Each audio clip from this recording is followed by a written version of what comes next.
지난 한 주간 동안 우리가 저번 주 들은 말씀처럼 무엇인가 열심히 정복하며 다스리면서 사셨나요? 오늘은 창세기 2장 8절에서 17절 말씀을 가지고 이 땅에 세워진 하나님의 나라가 어떤 나라인지 한번 같이 말씀을 나눠보도록 하겠습니다. 이 사람이 누구인지 한번 추측해 보세요. 매우 혼란한 시대를 살았던 사람이 있었습니다. 이 사람은 자신이 존경하고 사랑하는 스승이 모함으로 인해 감옥에서 독약을 마시고 죽는 것을 보았습니다. 그 이후로 어떻게 하면 정의로운 사회, 이상적인 국가를 만들 수 있을까가 그의 인생의 숙제가 되었습니다. 그래서 사람들이 각자가 자신의 위치에서 네 가지 덕, 즉 지혜, 용기절제, 정의를 조화롭게 발휘하면 우리가 사는 사회가 이상국가가 될 수 있다고 주장했습니다. 통치자에게는 지혜의 덕이, 군인에게는 용기의 덕이, 생산자에게는 절제의 덕이 필요하다고 생각했고요. 지혜, 용기, 절제를 조화롭게 발휘하는 것이 정의라고 주장했습니다. 특히 통치자는 누구보다도 지혜로워야 했기 때문에 철학을 공부해야 했습니다. 통치자는 선의 이데아를 배우고 닮아가려고 노력해야 했고요. 그래서 이 사람은 그 유명한 철인 통치론을 주장했습니다. 이런 이상국가에서는 소크라테스의 죽음과 같은 어처구니 없는 일이 일어나지 않을 것이라고 생각했습니다. 자, 이런 주장을 한 사람이 누구일까요? 플라톤이라고 들어보셨나요? 제가 앞에서 언급한 내용을 담은 플라톤의 책이 무엇인지 혹시 아시나요? 국가라는 책입니다.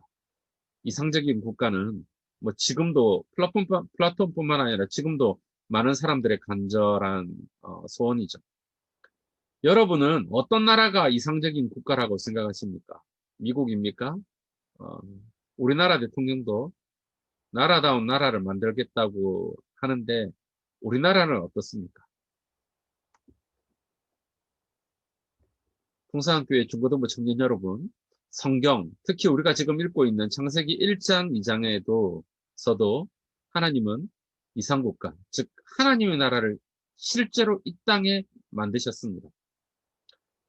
우리가 일주일 동안 나눌, 또 가족도가 나누게 될 창세기 2장 8절에서 17절에서 사람들이 염원하는 이상국가, 하나님이 세우셨던 하나님의 나라를 보여주고 있습니다. 자, 8절 이하를 한번 보세요. 같이 읽어봅시다. 여호와 하나님이 동방의 에덴에 동산을 창설하시고 그 지으신 사람을 거기 두시니라. 오타가 나왔네요. 동방의 에덴이라는 구체적인 땅에 동산을 창설하셨습니다. 자기의 백성을 거기 두셨습니다. 앞으로 이 백성이 생육하고 번성하여 땅에 충만하게 될 것입니다. 그 땅은 온갖 금은 보화가 흔한 돌멩이, 매우 아름다운 곳이고 먹을 것이 부족함이 없는 곳입니다. 동산 가운데에는 생명나무와 선악을 알게 하는 나무도 있습니다. 생명나무의 열매를 먹으면 영원히 살 수 있겠죠. 지켜야 할 법도 있습니다. 16절, 17절을 같이 읽어볼까요? 여호와 하나님이 그 사람에게 명하여 이르시되 동산 각종 나무의 열매는 네가 임의로 먹되 선악을 알게 하는 나무의 열매는 먹지 말라. 내가 먹는 날에는 반드시 죽으리라 하시니라. 법도 있습니다. 근데 이 나라는 조금 독특한 나라입니다. 여호와 하나님이 실질적인 통치자이고 왕이신데 앞으로 아담이라고 하는 존재가 사람이 여호와 하나님을 대신하여 다스리게 될 것입니다. 아담은 하나님의 대리 통치자입니다. 그 나라의 이름은 에덴입니다. 매일매일 살아가는 기쁨이 가득한 곳이라는 것이고 매일매일 살아가는 즐거움이 가득한 나라라는 뜻입니다. 정말로 플라톤이 꿈꾸었던 이상 국가가 아닐까요? 여러분도 이런 나라에서 살고 싶으시죠? 저도 이런 나라에 영원히 살고 싶습니다. 자, 앞에서 플라톤은 철학을 하는 철학자가 나라를 다스려야 한다라고 주장했습니다. 그러면 이 하나님의 나라에서는 하나님의 나라에서 대리 통치자, 왕, 그죠? 그 왕은 어떤 사람이어야 하고 어떤 사람일까요? 자, 23절, 우리가 지난주에도 읽어봤지만 23절 같이 읽어봅시다. 아담이 이르되 이는 내 뼈 중에 뼈요 살 중에 살이라 이것을 남자에게서 취하였은즉 여자라 부르리라 하니라. 기억나시나요? 이름을 짓는다는 것은 본질을 규명하는 것이라고 했습니다. 여자라는 존재를 정복한 것입니다. 나쁜 의미의 정복이 아니죠. 그녀는 누구인가를 규명한 것입니다. 내 뼈 중에 뼈요, 살 중에 살이라는 말은 쉽게 풀이하면 너는 내 안에 있었다. 너는 나야 라는 말입니다. 마치 하나님께서 아담에게 너는 내 형상이야 그러셨듯이 말입니다. 너는 나야 라는 이 말을 예수님께서는 이렇게 말씀하셨습니다. 마태복음 22장 39절 둘째도 그와 같으니 내 이웃을 내 자신같이 사랑하라 하셨으니 이 구절은 구약성경 레위기 19장 18절에도 원수를 갚지 말고 동포를 원망하지 말며 내 이웃 사랑하기를 내 자신과 같이 하라 나는 여호와니라 에서 예수님이 가지고 오신 것입니다. 이 나라에서는 하나님의 나라에서는 내 이웃을 내 자신같이 사랑하는 사람이 왕입니다. 그 사람이 다스릴 자격이 있습니다. 그러면 무엇으로 다스릴까요? 플라톤은 통치 원리를 정의라고 생각했지만 성경은 사랑이라고 말합니다. 왜냐하면 왕이신 하나님은 사랑이시기 때문입니다. 보십시오. 내 이웃을 내 자신같이 사랑하신 분이 있었습니다. 예수님이시죠. 저와 여러분을 자신같이 사랑하셨기 때문에 십자가에 죽으셨습니다. 저와 여러분이 받아야 할 벌을 대신 받으셨습니다. 그래서 우리의 구주가 되십니다. 그리고 우리의 왕이시며 하나님 나라의 영원한 왕이십니다. 그리고 성부 하나님은 어떤 분이십니까? 하나님의 자녀가 되면 그렇죠? 부모이신 하나님이 자녀의 모든 것을 책임져 주죠. 정상적인 부모라면 자녀의 의식주, 교육 등을 책임지는 것이 당연합니다.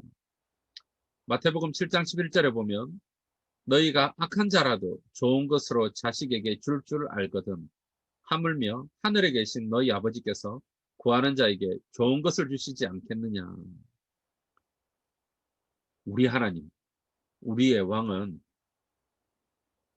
우리 하나님 아버지는 구하는 자식에게 좋은 것을 주시는 분이십니다. 중고등부 청년 여러분, 하나님의 나라는 사랑으로 내 이웃을 내 자신같이 사랑하는 사람이 사랑하는 예수님이 사랑하셨던 예수님이 그리고 지금도 그렇게 우리를 사랑하시는 하나님이 다스리는 나라입니다. 굉장히 독특한 점이죠. 그러면 여러분 이런 하나님의 나라가 현재 이 땅에도 존재한다고 여러분은 생각하십니까? 아니면 우리가 죽어서 하나님의 나라에 가거나 예수님이 이 땅에 재림하시면 그때에 가서나 이루어지고 누릴 수 있는 나라라고 생각하십니까? 여러분은 어떻게 생각하십니까? 누가복음 17장 20절 이하에 보면 바리새인들이 이렇게 예수님께 질문합니다. 하나님의 나라가 어느 때에 임합니까? 예수님은 하나님의 나라는 볼 수 있게 임하는 것이 아니요 또 여기 있다 저기 있다고도 못하리니 하나님은 너희 안에 있느니라 라고 그렇게 대답하십니다. 예수님이 이 세상에 오심으로 하나님의 나라가 너희 가운데 이미 시작되었다라고 말씀하셨던 것입니다. 예수님을 구주로 영접한 사람이 하나님의 말씀을 따라 하나님의 통치를 받으면 그 마음속에 하나님의 나라가 이루어집니다. 그 마음속에 하나님의 나라가 될 수 있습니다. 예수님을 구주로 영접한 사람이 모여 하나님의 말씀을 따라 하나님의 통치를 받으면 그 교회가, 그 가정이, 그 직장이, 그 학교가 하나님의 나라가 될 수 있습니다. 또 로마서 14장 17절에서는 하나님의 나라는 먹는 것과 마시는 것이 아니요 오직 성령 안에서 의와 평강과 희락이라고 말씀하셨습니다. 성령 하나님의 다스림을 받으면 하나님의 나라의 특징인 의와 평강과 희락을 경험하게 된다라는 것입니다. 완벽하지는 않지만 이미 우리는 하나님의 나라의 백성이고 이 세상에 하나님의 나라를 경험하면서 살 수 있습니다. 왜? 우리는 이미 하나님의 나라의 백성이기 때문입니다. 그리고 우리가 죽거나 예수님이 이 세상에 재림하시게 되면 완전히 하나님의 나라에 들어가게 되고 하나님의 나라를 경험하게 될 것입니다. 그러나 중요한 것은 이 땅에서 하나님의 백성으로 사는 것이고 하나님의 나라를 경험하는 것이겠죠. 예수님이 요한복음 15장에서 포도나무 비유를 가지고 말씀하십니다. 나는 참 포도나무요 내 아버지는 농부라. 그리고 우리는 포도나무에 붙어있는 가지다라고 말씀하십니다. 가지에는 포도 열매가 맺힙니다. 그러나 가지에 포도 열매가 맺히려면 포도나무에 붙어 있어야 하고요. 포도나무의 양분을 받아야 열매가 맺힙니다. 간단한 원리죠. 근데 이 원리를 예수님은 이렇게 설명하십니다. 너희가 내 안에 거하고 가지가 포도나무에 붙어 있다라는 것입니다.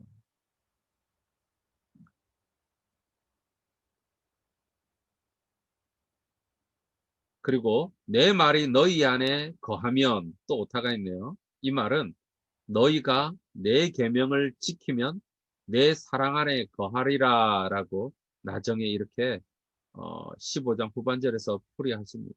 그리고 또 예수님은 너희가 내 계명을 지켜야 하는데 내 계명은 곧 내가 너희를 사랑한 것 같이 너희도 서로 사랑하라라는 이것이니라라고 말씀하십니다. 그러면서 예수님께서 15장 이 비유를 끝낼 쯤에 이렇게 말씀하십니다. 무엇이든지 원하는 대로 구하라 그리하면 이루리라. 무엇이든지 원하는 대로 구하라 그리하면 이루리라 라는 이 말씀을 하나님 나라의 관점에서 쉽게 풀이해 보자면 이런 것일 것입니다. 하나님의 나라를 경험하게 된다. 중고등부 청년 여러분, 창세기 2장에서 하나님은 에덴 동산에 하나님의 나라를 시작하셨습니다. 백성을 두셨고 먹을 것을 두셨고 그게 영토가 있고 왕이신 하나님이 주권을 가지고 다스리시고 그리고 백성이 지켜야 할 법이 있었습니다. 그 나라에는 어떤 왕이 통치하나요? 어떤 왕의 하나님의 대리 통치자가 통치하나요? 내 이웃을 내 몸과 같이 사랑하는 그 사람이 왕이 되어 통치하는 나라입니다. 왜? 하나님은 사랑이시기 때문입니다. 우리가 이 하나님의 나라에 들어갔으나 죽어서 하나님 나라에 갔을 때만 경험하는 것이 아니라 이 땅에서도 경험할 수 있습니다. 예수님께서 말씀하셨죠. 내 계명, 내가 너희를 사랑한 것 같이 너희도 서로 사랑하라. 그러면 로마에서 말씀하셨던 것처럼 성령 안에서 우리가 의와 평강과 희락을 하나님 나라의 특징을 우리가 누리면서 살아갈 수 있습니다. 이번 한 주간 동안 내 계명은 곧 내가 너희를 사랑한 것 같이 너희도 서로 사랑하라라고 하셨던 이 말씀처럼 내 이웃을 내 몸 같이 사랑하면서 성령 안에서 하나님의 사랑의 왕이신 삼위일체 하나님을 다스리면서 그의 계명을 지키면서 살아가 봅시다. 어떻게 내가 내 삶 가운데 하나님의 나라를 경험했는지 그리고 그렇게 살아가는 것에 어떤 어려움이 있는지를 또 가족들과 나누어 보았으면 좋겠습니다. 자, 그러면 우리가 이 창세기 2장 우리가 읽었던 본문을 읽으면 또 이런 질문이 하나 생깁니다.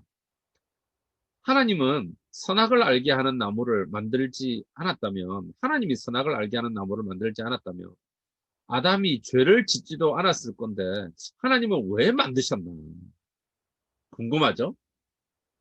이 주제는 다음 시간에 한 번 더 같이 나눠보도록 하겠습니다. 한동안 평안하십시오.